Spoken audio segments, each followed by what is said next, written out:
mesdames et messieurs les présidents des autorités de la concurrence, monsieur le président du comité de la concurrence de l'OCDE, monsieur le président de la CGM, messieurs les présidents et directeurs généraux, mesdames et messieurs. Au nom du Conseil de la concurrence, de l'Agence de la réglementation des télécommunications, la NFT, en la personne de son directeur général, Arab Hassidi, qui est avec nous, de l'Agence du développement du digital et en la personne de son directeur général, M. Sédou Mahmoud Bessier-Diani, présent avec nous, j'aimerais vous souhaiter tous la bienvenue et vous exprimer mes vifs remerciements pour votre présence à Marrakech pour participer aux travaux de cette conférence internationale organisée donc par ces trois institutions autour de la thématique de la transformation digitale entre régulation et compétitivité. Mesdames et messieurs, Sa Majesté le roi Mohammed VI, que Dieu l'assiste, a bien voulu honorer de son haut patronage cette conférence internationale. C'est ainsi honneur vient illustrer l'intérêt que porte Sa Majesté le roi à la problématique de la transformation digitale et sa centralité dans un monde qui change à grande vitesse. À cet égard, lors du dernier discours royal au Parlement, à l'occasion de l'ouverture de la deuxième année législative de la 11e législature,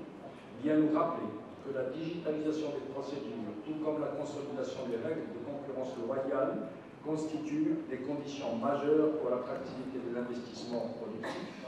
levier essentiel pour libérer les énergies, tirer le meilleur parti des potentialités nationales, encourager l'initiative privée et drainer davantage l'investissement étranger.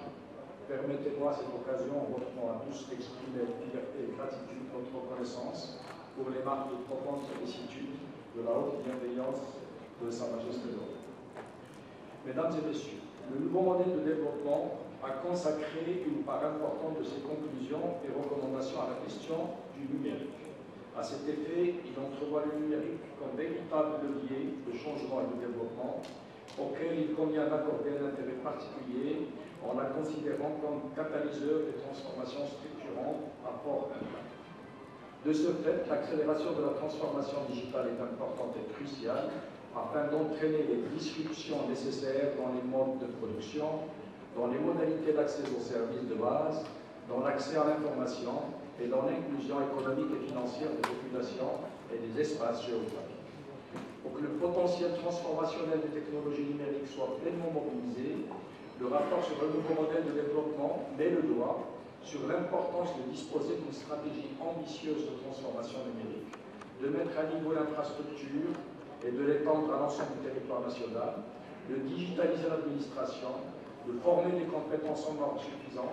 et de parachever le cadre légal visant à assurer la confiance numérique des utilisateurs et la souveraineté numérique du royaume. Au regard de ce processus de développement, le Maroc possède d'importants atouts et entreprend des progrès significatifs en matière de transformation digitale, aussi bien sur les plans de l'équipement et l'infrastructure disponible que sur celui des stratégies et programmes mis en œuvre. Pour l'infrastructure télécom, à titre d'illustration, le Maroc compte jusqu'en mars 2022 30,3 millions d'abonnés pour le parc d'Internet mobile, dominé par la technologie 4G, et 2,3 millions d'abonnés pour le parc d'Internet fixe, dont 1,6 million pour la DSL et environ 450 000 abonnés pour la fibre optique. Ce qui a un taux de croissance aujourd'hui de 77,3%. Il compte également plus de 51 millions d'abonnés pour le téléphone mobile, 2,5 millions pour la téléphonie fixe. Le secteur des télécoms a généré en 2021 33,9 milliards de dirhams en chiffre d'affaires, en croissance de 8,9% depuis 2016. Le Maroc possède également de fortes potentialités dans le secteur de l'offshoring. À cette fin, il a déployé des écosystèmes numériques pour développer des champions nationaux et des startups à fort potentiel de croissance. Il a mis en place également une stratégie pour former un vivier de talents capable de porter la transformation digitale. Mesdames et messieurs, la transformation digitale ne se limite pas aujourd'hui à l'innovation au sens large, consistant à créer ou améliorer un produit ou un processus. Elle renvoie à un phénomène plus profond faisant appel à l'innovation disruptive ou de rupture. Ce concept, qui a été expliqué par Clayton McVitie-Christensen, décrit un processus par lequel un produit ou un service prend initialement racine au bas d'un marché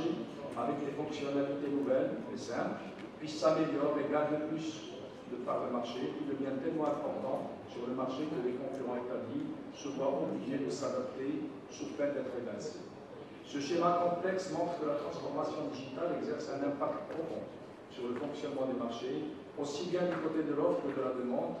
que des conditions de la concurrence et de la régulation. En effet, elle réussit à mettre en relation un plus grand nombre d'entreprises et de consommateurs dans de nouveaux marchés de biens et de services portés par des secteurs innovants et simultanément contribue fortement à bouleverser des secteurs dits classiques qui en deviennent dépendants. Mesdames et messieurs, la crise sanitaire a confirmé l'importance vitale du numérique et a montré qu'elle est un accélérateur majeur de transformation digitale en offrant un contexte favorable à son évolution. En effet, le déclenchement de la crise a provoqué un afflux massif de l'usage de l'Internet, ce qui a favorisé une accélération numérique remarquable et a permis à un nombre important d'entreprises et d'individus de mieux s'adapter à cela. Cela a encouragé également les pouvoirs publics à placer la transformation digitale au cœur de leur programme d'action pour la sortie de crise. Monsieur Le Wali, le Banque de l'Anglais, merci pour les paroles que vous avez citées pour votre discours inaugural. Messieurs et mesdames les présidents et directeurs des instances de gouvernance et de régulation au Maroc, monsieur le trésorier général du Royaume présent avec nous, mesdames et messieurs les présidents de l'autorité de la concurrence, monsieur le président du comité de la concurrence de l'OCDE, monsieur le président de la CGL, messieurs les présidents et directeurs généraux, mesdames et messieurs. Au nom du Conseil de la concurrence, de l'Agence de la réglementation des télécommunications, la NFT, en la personne de son directeur général, Arab Hassidi, qui est avec nous, de l'Agence du développement du digital et en la personne de son directeur général, M. Sedou Mahmoud Bessier-Diani, présent avec nous, j'aimerais vous souhaiter tous la bienvenue et vous exprimer mes vifs remerciements pour votre présence à Marrakech pour participer aux travaux de cette conférence internationale co-organisée par ces trois institutions autour de la thématique de la transformation digitale entre régulation et compétitivité. Mesdames et messieurs, Sa Majesté le roi Mohammed VI, que Dieu l'assiste, a bien voulu honorer de son haut patronage cette conférence internationale. C'est ainsi honneur vient illustrer l'intérêt que porte Sa Majesté le roi à la problématique de la transformation digitale et sa centralité dans un monde qui change à grande vitesse. À cet égard, lors du dernier discours royal au Parlement, à l'occasion de l'ouverture de la deuxième année législative de la 11e législature, vient nous rappeler que la digitalisation des procédures, tout comme la consolidation des règles de concurrence loyale, constituent des conditions majeures pour l'attractivité de l'investissement productif, levier essentiel pour libérer les énergies, tirer le meilleur parti des potentialités nationales, encourager l'initiative privée et drainer davantage l'investissement étranger. Permettez-moi à cette occasion, en votre nom à tous, d'exprimer avec fierté et gratitude notre reconnaissance pour les marques de profonde sollicitude de la haute bienveillance de Sa Majesté le Roi. Mesdames et messieurs, le nouveau modèle de développement a consacré une part importante de ses conclusions et recommandations à la question du numérique. À cet effet, il entrevoit le numérique comme véritable levier de changement et de développement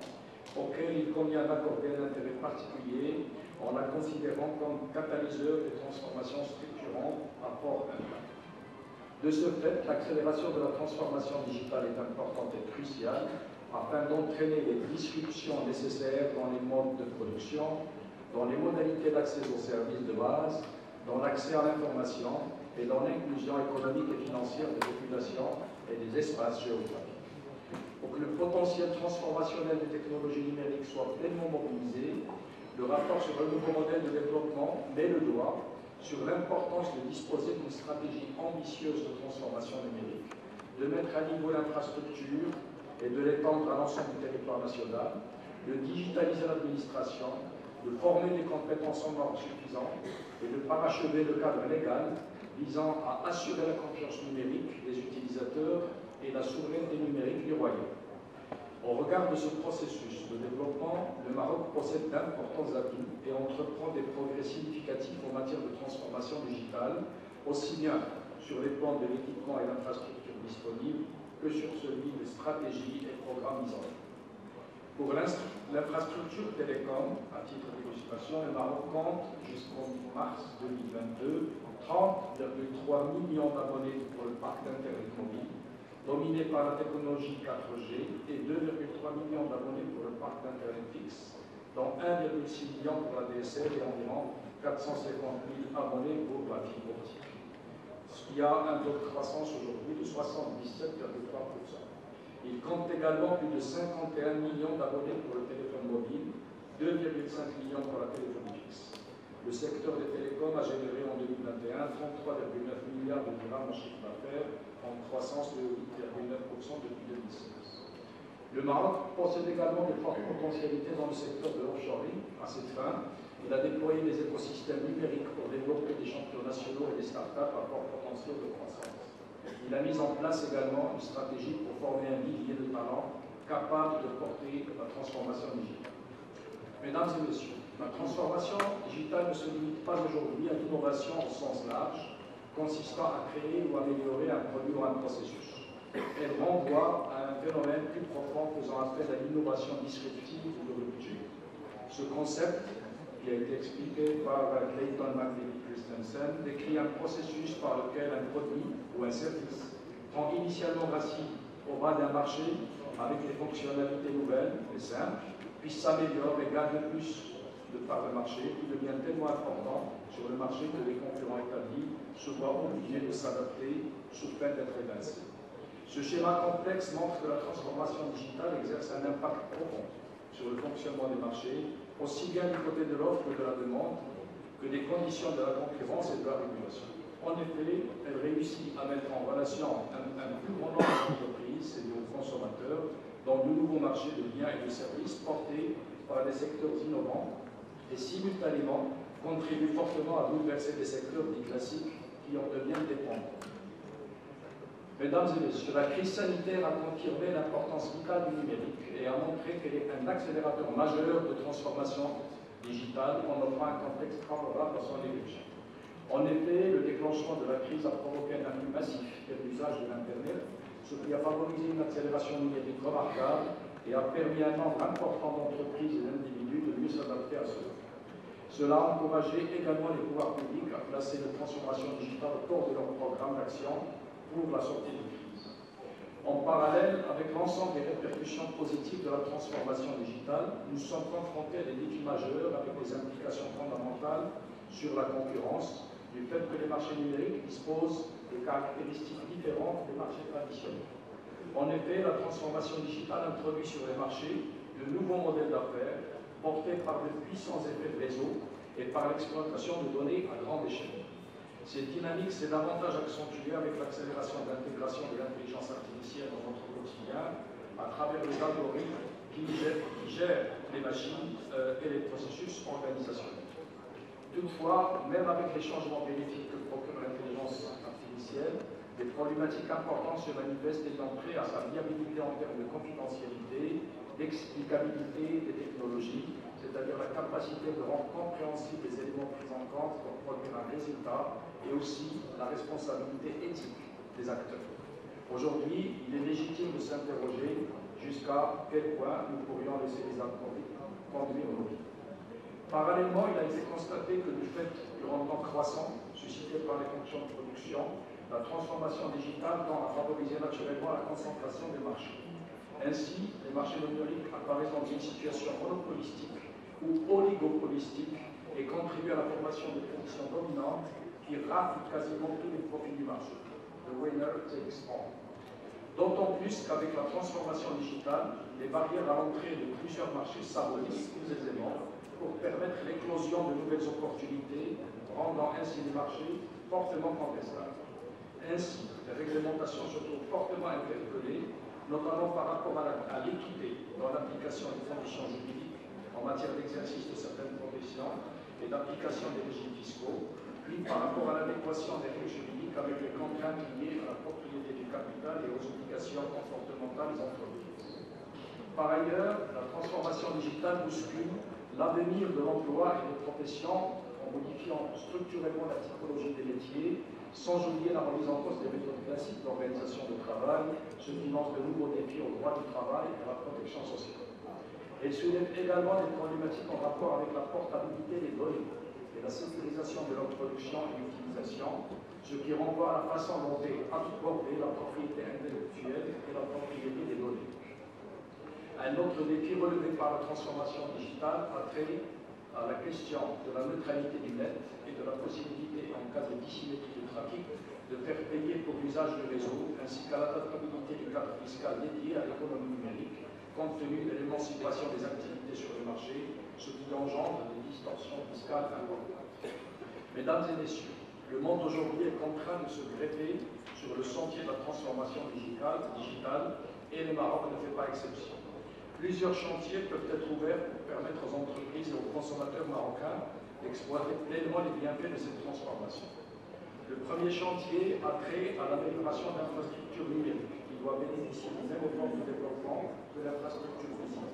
L'engagement de ce chantier important doit s'accompagner par une sécurisation de la chaîne de production et d'utilisation des données et une inclusion des catégories défavorisées dans l'environnement numérique. Le deuxième chantier se rapporte au défi de régulation qui impose une réinterprétation des règles actuelles et une convergence des réglementations aussi bien sur une échelle nationale qu'internationale. Aujourd'hui, il est de toute importance de surveiller des écosystèmes fermés conçus pour maximiser la rétention des utilisateurs, en particulier les stratégies des plateformes qui se déploient dans un contexte d'intégration verticale, notamment à travers des systèmes en silo, sans possibilité d'interconnexion avec les systèmes gérant d'autres fonctionnalités ou horizontaux, comme des stratégies de bundling avec la promotion de produits et de services en vrac basées sur des pratiques de prix forfaitaire. Il est important également de réguler les effets de réseau indirects, notamment dans un contexte de développement des modèles d'affaires qui génèrent des effets de réseau difficiles à reconstituer pour les nouveaux entrants. Par ailleurs, l'action des autorités de la concurrence et des régulateurs doit être fondée sur une connaissance approfondie des marchés numériques qui s'avèrent généralement complexes sur le plan technique, puis également sur une meilleure réactivité et donc étant donné la nature des marchés numériques qui s'associent à des innovations de blockchain. La problématique de détermination des marchés pertinents est cruciale, notamment dans un environnement où les marchés numériques ont tendance à paraître bifaces ou même multifaces, combinant publicité et contenu et reliant différents types d'acteurs, des offreurs, des demandeurs, mais aussi des opérateurs, se finançant par la publicité et par la réutilisation des données collectées. L'une des questions qu'il convient de poser à ce titre est comment définir les marchés pertinents lorsque l'innovation avance rapidement et lorsque les produits et services qui en résultent sont initialement inclassables.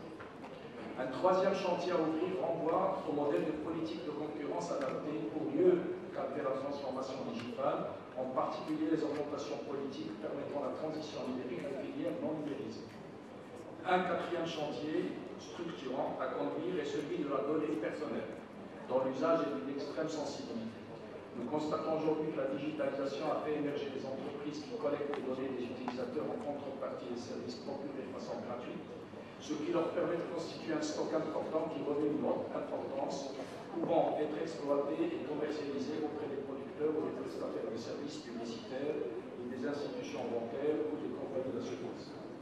Un cinquième chantier a trait au financement de la transformation digitale qui passe par l'adaptation du financement au cycle de croissance des entreprises innovantes, notamment les start-up à fort potentiel de croissance. Mesdames et messieurs, la conférence internationale que nous organisons ces 2 jours a prévu plusieurs ateliers qui ont pour ambition d'analyser les opportunités et les défis de la transformation digitale au carrefour de la question de la compétitivité et de la régulation. Je souhaite donc un succès à la réflexion collective que nous nous proposons de faire lors de cette conférence et un déroulement fructueux pour les différents ateliers programmés durant ces 2 prochains jours. Pour finir, permettez-moi d'adresser les remerciements aux autorités locales ainsi qu'à toutes les institutions et personnes pour tous les efforts louables déployés pour assurer l'organisation et la réussite de cette conférence internationale. Et merci.